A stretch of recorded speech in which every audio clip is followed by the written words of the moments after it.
Lebih baik jomblo di dunia daripada jomblo di akhirat. Ingat, besok kamu nggak akan ditanya siapa mantannya. Tetap semangat mata mas. Assalamualaikum warahmatullahi wabarakatuh. Selamat siang, salam sejahtera untuk kita semuanya.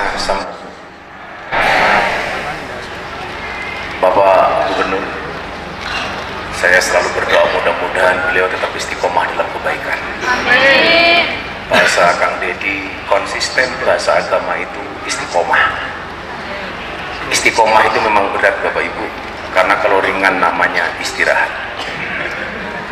Kak Seton dan para hadirin sekalian, khusus anak-anakku beserta ibu-ibunya, inilah pemimpin hebat, sampai mic saja diatur. Anak-anak dan ibu-ibu yang saya banggakan, hati-hati para istri sudah tersebar di media. Setelah anak-anak nakal dibawa ke barak militer, besok gantian ibu-ibu yang suka belanja dibawa ke barak militer. Saya mau cerita Bapak, anak nakal itu bukan anak gagal. Anak nakal itu hanya butuh cinta dan harapan. Maka Islam hadir untuk memberikan harapan. Itulah kenapa ada ayat yang bunyinya liman kana yarjullah wal yaumal akhir. Agama ini hadir untuk memberikan harapan. Anak-anak di barak militer itu diberikan rasa cinta, bukan untuk ditakut-takuti. Mereka dibina bukan untuk dibinasakan. Mereka dicintai bukan untuk dibenci. Apa ada contohnya Kang? Ada. Dulu zaman Nabi itu ada orang Badui masuk ke masjid, tahu-tahu kencing di dalam masjid. Badui ini kencing, Nabi nggak marah. Semua orang melaknat sang Badui ini, tapi Nabi sama sekali tidak marah. Dia tersenyum dengan kelakuan si Badui. Sampai akhirnya sang Badui ini mengangkat tangan, kemudian dia berdoa, Allahumma arhamni wa Muhammadan wa la tarham ma'ana ahadan. Ya Allah ya Rabb, berikan kasih sayangmu hanya kepadaku dan kepada Nabi Muhammad saja. Yang lain gak usah kamu kasihi ya Allah. Kenapa? Semua orang yang hadir semuanya membenci saya, sementara yang mendoakan saya hanya Nabi Muhammad. Ingat Bapak Ibu, adik-adik, ada orang kencing di dalam masjid, Nabi nggak marah. Tapi ketika sang Badui ini berdoa, dia minta rahmatnya hanya diberikan kepada dia dan kepada Nabi Muhammad. Nabi Muhammad marah. Laqad tahajjarta wasi'an. Kalau begini caranya kamu memonopoli kebaikan. Ada orang nakal, Nabi nggak marah. Tetapi ketika ada orang menjustifikasi kebaikan adalah miliknya sendiri, Nabi marah. Kurang nakal apa nak? Kencing di dalam masjid. Saya yakin senakal-nakalmu kemarin bawa celurit, kamu gak pernah kencing di dalam masjid. Ini Nabi gak marah. Tapi begitu orang memonopoli kebaikan, seolah-olah kebaikan hanya yang berhak mendapatkan kebaikan dirinya, Nabi marah. Kita hari ini egois, seolah-olah kebaikan itu hanya milik satu partai. Seolah-olah yang berhak mendapatkan rahmatnya Allah itu hanya orang baik saja, orang buruk gak berhak mendapatkan kebaikan dari Allah. Salah. Seolah-olah yang benar itu hanya kiai santri, enggak. Seolah-olah yang benar itu hanya pejabat rakyat, enggak. Ini namanya memonopoli kebaikan. Maka barak militer hadir dalam rangka menyebarkan rasa cinta dan kasih sayang. Tujuannya apa? Memberikan harapan. Nggak usah takut dengan masa depanmu ketika kamu diklaim sebagai anak nakal. Anak-anak coba dijawab. Kalau kamu naik perahu di tengah sungai, perahunya bocor, di sungai itu banyak buaya, apa yang harus kamu lakukan? Coba kamu jawab. Kamu naik perahu, perahunya bocor, di sungai itu banyak buaya, apa yang harus kamu lakukan?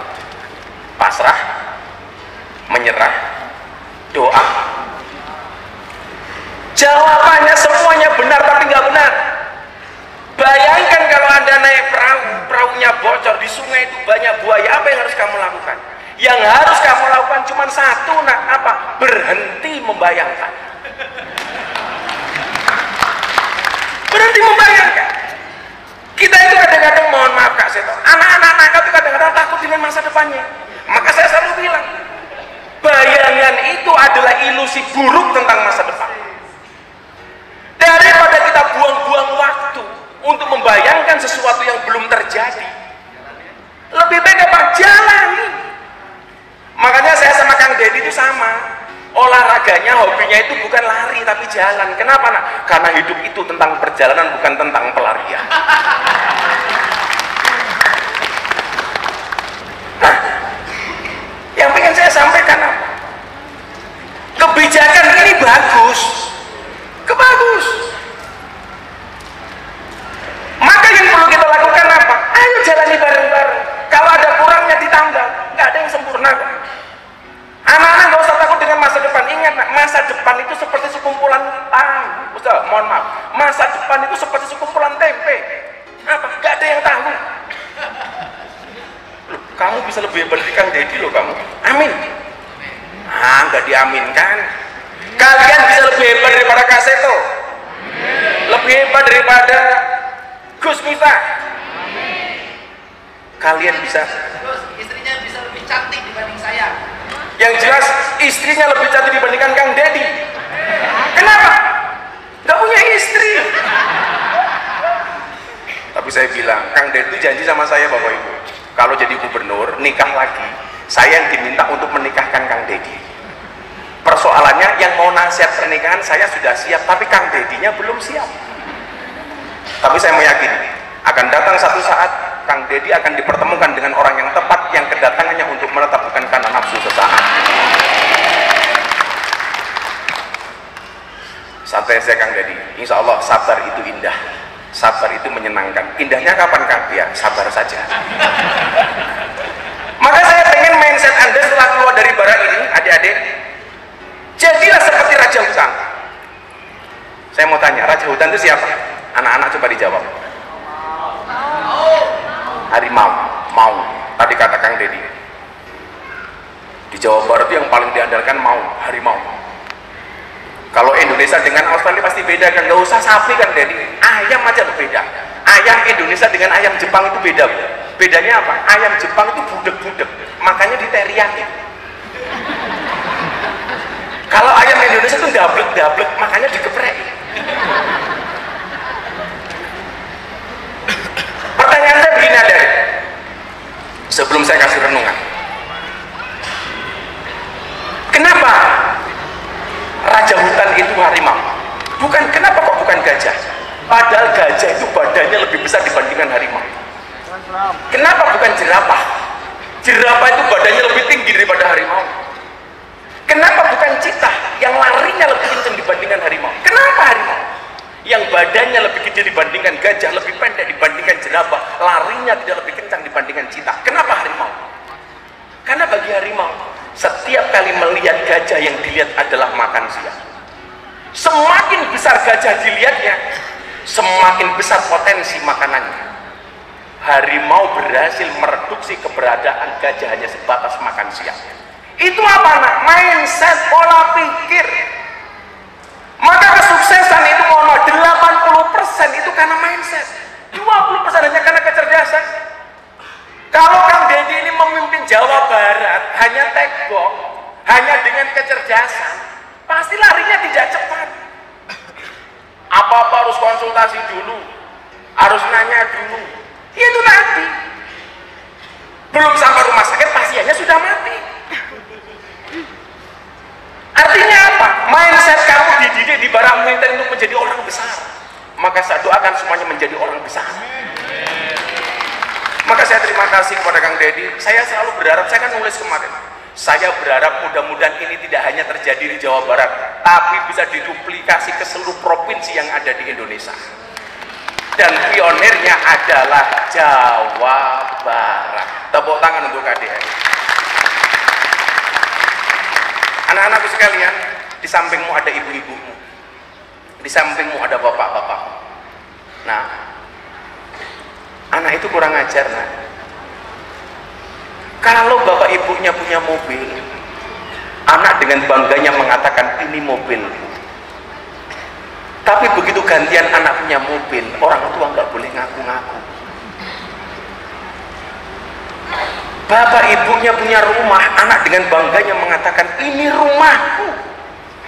Tapi begitu anak punya rumah, bapak ibunya tidak boleh ngaku-ngaku. Bapaknya punya perusahaan, dengan gampangnya kamu mengatakan ini perusahaan. Tapi begitu anak punya perusahaan, orang tua nggak boleh ngaku-ngaku.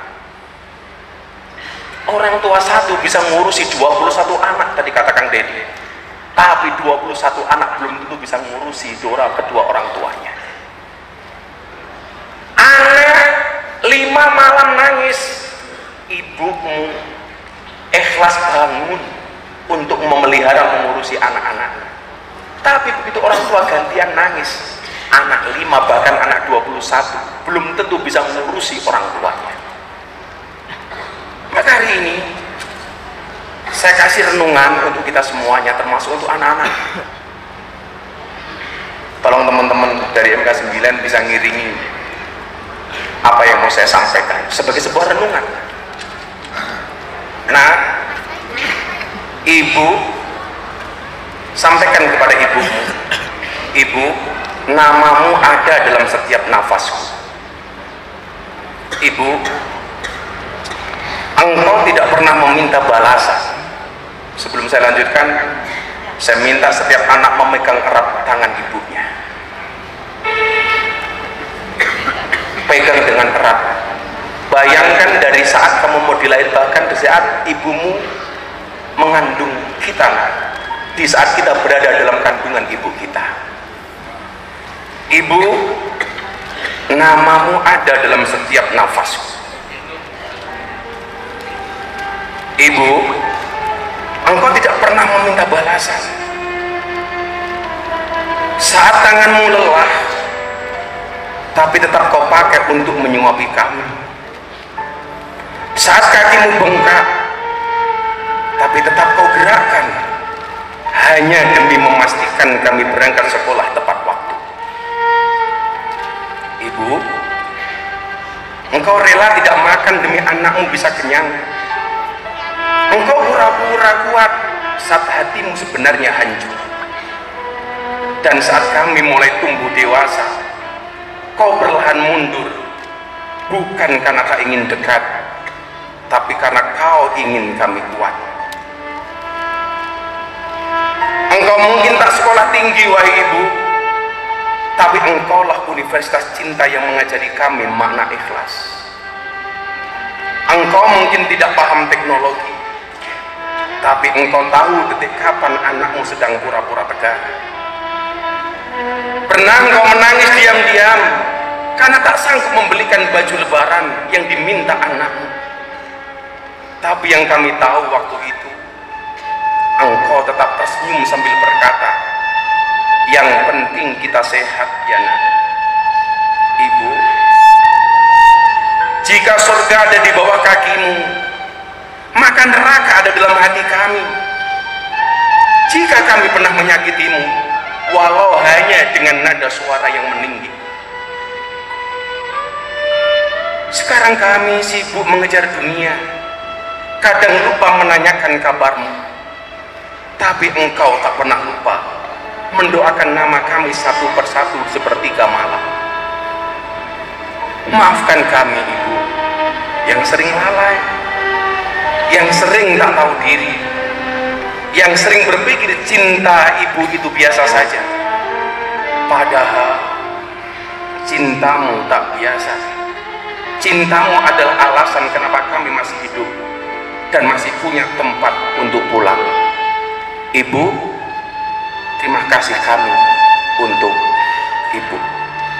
Anak-anakku, silahkan kau peluk ibumu dengan rasa cinta dan kasih sayang.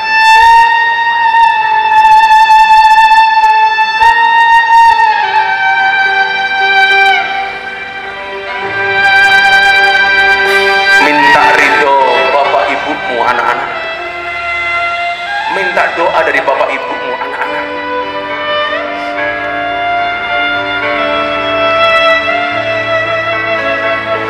Kamu peluk orang tuamu nak, seolah-olah ini adalah pelukan terakhir terakhir kita untuk orang tua kita. Ibu, senantiasa doakan anak-anak kita.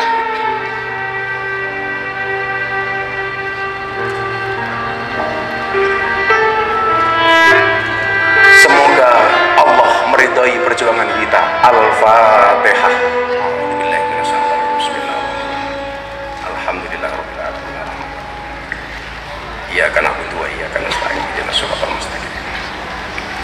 Shiratal ladzina an'amta 'alaihim ghairil maghdubi 'alaihim waladdallin. Terima kasih Kang Dedi. Jadi ingat teman-teman, terutama yang di luar yang nanti nonton acara ini, di bara ini kita ditempa jadi lebih kuat, jadi lebih dewasa. Dan bagi yang jomblo seperti Kang Dedi, ingat satu hal, lebih baik jomblo di dunia daripada jomblo di akhirat. Ingat, besok kamu gak akan ditanya siapa mantannya. Tetap semangat mata masa depan. Satu hal yang perlu kalian ingat, kenapa kaca mobil bagian depan jauh lebih besar dibandingkan kaca spion? Jawabannya adalah karena masa depan kita jauh lebih besar dibandingkan masa lalu kita. Terima kasih. Assalamualaikum warahmatullahi wabarakatuh.